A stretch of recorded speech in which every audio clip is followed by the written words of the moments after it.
Hello everyone. Exam express में आप सभी का स्वागत है। यहाँ पर मिलने वाली है आपको लेटेस्ट जॉब अपडेट। कौन सी जॉब सबसे पहले आई हुई है उसकी जानकारी आपको यहाँ पर मिलेगी। उसके साथ उस एग्ज़ाम की आपको डिटेल में जानकारी दी जाएगी कि उसकी लास्ट डेट क्या है, फॉर्म कैसे फिल करना है, कितनी क्या वैकेंसी है, कितने पदों के लिए है। वो सारी जानकारी आपको यहाँ मिलने वाली है। साथ में हमारे इस चैनल में आपको फ्री ऑफ कॉस्ट, ठीक है, टेक्निकल्स एंड नॉन टेक्निकल्स उन सभी सब्जेक्ट के लेक्चर भी यहाँ पर मिलने वाले हैं। तो मतलब जॉब के अपडेट के साथ साथ तैयारी भी यहाँ पे आपकी होने वाली है फ्री ऑफ कॉस्ट, जिसका आपका कोई चार्ज नहीं लगने वाला है। तो आज हम चलते हैं, डिस्कस करने वाले हैं लेटेस्ट जॉब अपडेट के बारे में, जो कि है इंडियन नेवी की तरफ से 270 पदों के लिए इंडियन नेवी की तरफ से लेटेस्ट नोटिफिकेशन रिलीज हुआ है। जिन्होंने application apply short service commission officer के लिए यहाँ पर वैकेंसी निकली हुई है, हम इसके बारे में डिटेल में यहाँ पे डिस्कस करने वाले हैं। फॉर्म कब से फिल होना स्टार्ट हो रहे हैं? 8 फरवरी 2025 से फॉर्म फिल होना यहाँ पे क्या स्टार्ट हो रहे हैं। और लास्ट डेट की बात करें तो 25 फरवरी 2025 इसकी लास्ट डेट होने वाली है। अब इसमें से एलिजिबिलिटी कंडीशन हम देख लेते हैं। तो इसमें जो पहली पोस्ट हमें देखने के लिए मिल रही है वो है एग्जीक्यूटिव ब्रांच जीएस के लिए। किसके लिए? एग्जीक्यूटिव ब्रांच जीएस के लिए हमें वैकेंसी देखने के लिए मिल रही है, वो भी हाइड्रो कैडर में। इसमें टोटल जो वैकेंसी है वो 60 है, इंक्लूडिंग हाइड्रो। हाइड्रो को मिलाकर टोटल जो इंक्लूडिंग वैकेंसी हमें देखने को मिल रही है वो है 60। किनके लिए है एलिजिबिलिटी? बीई बीटेक हो, किसी भी डिसिप्लिन से किया हो उन्होंने, मिनिमम 60% उनका क्वालिफाइंग मार्क्स होना चाहिए, देन वो सभी एलिजिबल है। किनके लिए है? मैन और वुमेन दोनों अप्लाई कर सकते हैं। Maximum of 10 vacancy in GS x and 2 vacancy in hydro for the women. इसमें से 60 में से मैक्सिमम जो 10 वैकेंसी होगी वो जीएस के लिए होगी, और बाकी की 2 वैकेंसी जो होगी वुमेन के लिए वो हाइड्रो में होगी। अब इसमें कौन कौन एलिजिबल है डेट ऑफ बर्थ के अकॉर्डिंग देख लेते हैं। 2 जनवरी 2001 से लेकर 1 जुलाई 2006 तक जिनका भी जन्म हुआ है वो इसके लिए एलिजिबल है। इसके पहले वाले वो फॉर्म के लिए एलिजिबल नहीं है। सेकंड पोस्ट की बात करें, पायलट के लिए है।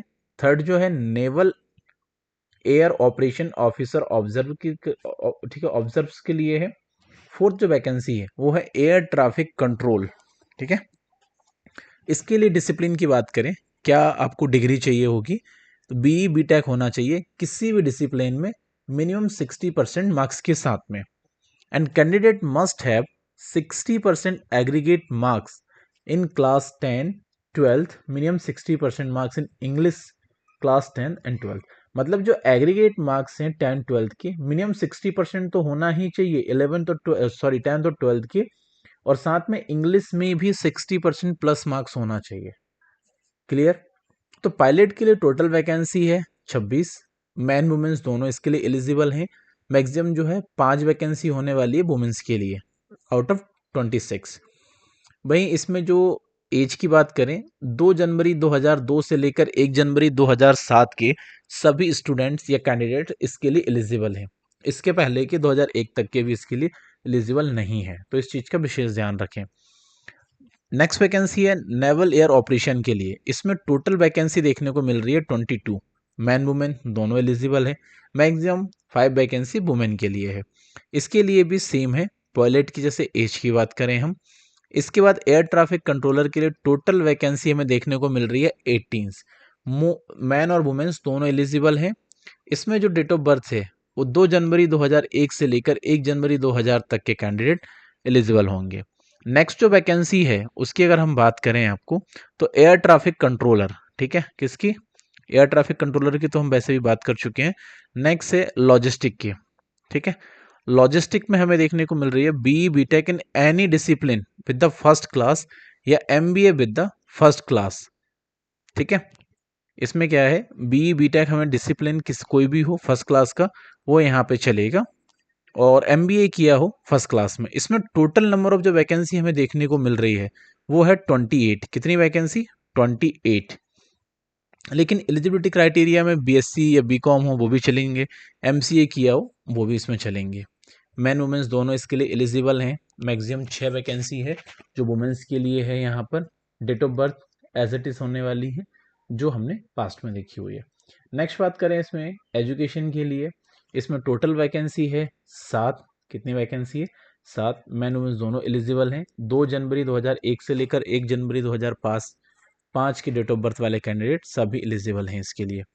इसमें आप एमएससी आपने 60% मार्क्स से किया हो, math, physics, chemistry, physics BSc and BE किया हो मैकेनिकल से, इलेक्ट्रिकल, इलेक्ट्रॉनिक्स एंड कम्युनिकेशन से आपने बीई किया हो, तब भी आप इसके लिए एलिजिबल हो। अगर आपने एमटेक किया है थर्मल प्रोडक्शन इंजीनियरिंग से, तो उसके लिए भी आप एलिजिबल हो। कम्युनिकेशन सिस्टम से भी किया हो, then you can apply for this. Total number of vacancy 8, man and womens both के लिए है। एज की बात करें 2 जनवरी 2001 से लेके 1 जनवरी 2005 के बीच के कैंडिडेट अप्लाई कर सकते हैं। वहीं इसमें 2 जनवरी 1999 मतलब जिन्होंने एमटेक किया है 1999 से लेकर 1 जनवरी 2005 तक के कैंडिडेट एलिजिबल हैं। नेक्स्ट जो वैकेंसी हमें देखने को मिल रही है वो है इंजीनियरिंग ब्रांच में। टेक्निकल ब्रांच की हम बात करें, टेक्निकल ब्रांच के अंदर हमें जो वैकेंसी देखने को मिल रही है वो है इंजीनियरिंग ब्रांच के लिए, जिसमें जनरल सर्विस के लिए है। इसमें आपने बीई किया हो, 60% मार्क्स होने चाहिए आपके minimum. Mechanicals, marine, instrumentation, production, aeronautical engineering, industrial engineering, control engineering, aerospace engineering, automobiles engineering, metrological engineering, metrology engineering, instrumentation, control. Total number of vacancy में देखने को मिल रही है 38। मैन वुमेन्स दोनों यहाँ पे एलिजिबल्स हैं। वुमेन्स के लिए टोटल नंबर ऑफ वैकेंसी हमें 8 यहाँ पर देखने को मिल रही है। डेट ऑफ बर्थ की बात करें एज के हिसाब से तो 2 जनवरी 2001 से लेकर 1 जुलाई 2000 तक के कैंडिडेट इसके लिए एलिजिबल हैं। नेक्स्ट है इलेक्ट्रिकल ब्रांच के लिए। इलेक्ट्रिकल ब्रांच में जनरल सर्विसेज के लिए आपने बीई किया हो, electrical, electronics, electronics and communication, electronics and telecommunication, applied electronics, instrumentation, electronics instrumentations, instrumentation and control, applied electronics and instrumentations, power engineering, power electronics. Total number of vacancy में देखने को मिल रही है 45। मैन एंड वुमेन्स दोनों eligible हैं। 9 जो vacancy है वो यहाँ पर हमें वुमेन के लिए देखने को मिल रही है, फीमेल कैटेगरी के कैंडिडेट के लिए देखने के लिए मिल रही है। एज की बात करें हम 2 जनवरी 2001 से लेकर 1 जुलाई 2006 तक के कैंडिडेट एलिजिबल हैं यहाँ पे। लास्ट वैकेंसी हमें देखने को मिल रही है टेक्निकल ब्रांच में, नेवल कंस्ट्रक्टर। नेवल कंस्ट्रक्शन के लिए आपने किसी भी स्ट्रीम से इन द सेंस कि सिविल, मैकेनिकल्स, एरोनॉटिक्स इंजीनियरिंग और aerospace engineering, metrology, naval architecture, ocean engineering, Marin engineering, ship technology, ship building, ship designing, इन स्ट्रीम में से किसी में भी आपने बीई किया हो विथ 60% मार्क्स के साथ में, देन आप एलिजिबल हो। टोटल नंबर ऑफ वैकेंसी यहाँ 18 देखने को मिल रही है। मेंस एंड वुमेन दोनों इसमें एलिजिबल हैं। 2 जनवरी 2001 से लेकर 1 जुलाई 2000 तक के कैंडिडेट इसके लिए एलिजिबल हैं। इसमें कुछ नोट्स दिए हुए हैं कि जो वैकेंसीज मेंशन है पैराग्राफ 2 पर are tentative and may be change depending on the availability of the training slot. ये जो कुछ वैकेंसीज हैं क्या चेंज हो सकती हैं, इनमें कम ज़्यादा भी हो सकती हैं अकॉर्डिंग टू ट्रेनिंग के हिसाब से। बाकी कुछ और भी रूल्स हैं जो इन्होंने बताए हुए हैं। ड्यूरिंग द फॉर्म फिलिंग हमें इन सब चीज़ों का क्या थोड़ा सा ध्यान रखना पड़ेगा। तो ये इन चीज़ों को विशेष हम ध्यान रखें तो हमारे लिए ज़्यादा बेटर होगा, सो दैट कि हमारे फॉर्म वगैरह रिजेक्ट ना हो पाए यहाँ पर। बाकी हमें अप्लाई कैसे करना है, candidate who have graduate, post graduate, किसी ने भी जो अब मेंशन है ना ग्रेजुएशन के हिसाब से अपना सर्टिफिकेशन कंप्लीट किया है तो वो सभी कैंडिडेट इसके लिए क्या एलिजिबल हैं अकॉर्डिंग टू उनकी पोस्ट के हिसाब से। बाकी आपको फॉर्म फिल करने के लिए इनकी ऑफिशियल वेबसाइट है www.joinindiannavy.gov.in। आप इस पर विजिट कर सकते हैं और डिटेल नोटिफिकेशन स्टडी कर सकते हैं और साथ में आप क्या कर सकते हैं फॉर्म भी अपने अकॉर्डिंग फील कर सकते हैं। अकॉर्डिंग इन द सेंस कि बेसिक इन्फॉर्मेशन आपको फिल करनी पड़ेगी और जो आपके क्राइटेरिया में फुलफिल होगी then you can apply for the exams. काफ़ी अच्छी वैकेंसीज है यहाँ पर, तो आप बिना देर करे इस फॉर्म को फिल कर लें। सिलेक्शन एंड प्रोसीजर की हम बात कर लें इसमें कि जो शॉर्ट लिस्टिंग होगा कैंडिडेट का वो marks obtain the candidate and qualifying degree, marks obtain the candidate the qualifying degree will normalise. इसके लिए एक एग्ज़ाम होगा आपका, ठीक है, सीबीटी होगा बेसिकली।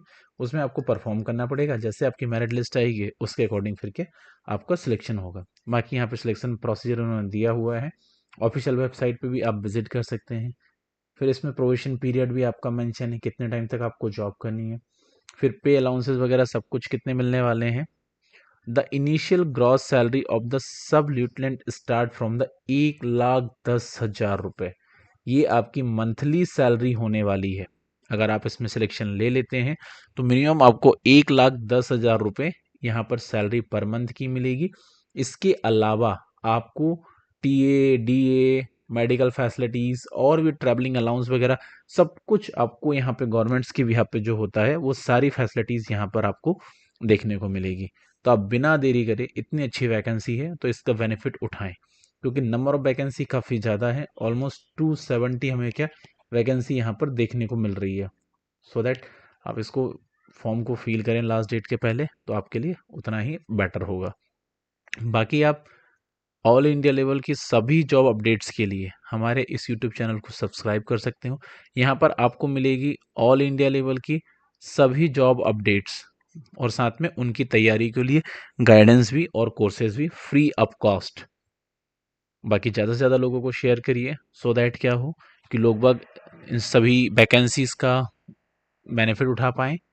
बाकी इस वीडियो को लाइक करना मत भूलिए, हमारे चैनल को ज़्यादा से ज़्यादा सब्सक्राइब करिए और शेयर करिए, सो दैट क्या वो हमें मोटिवेशंस कर देता रहे और हम आपके लिए इसी तरीके की जॉब अपडेट्स क्या टाइम टू टाइम लेकर आते रहें।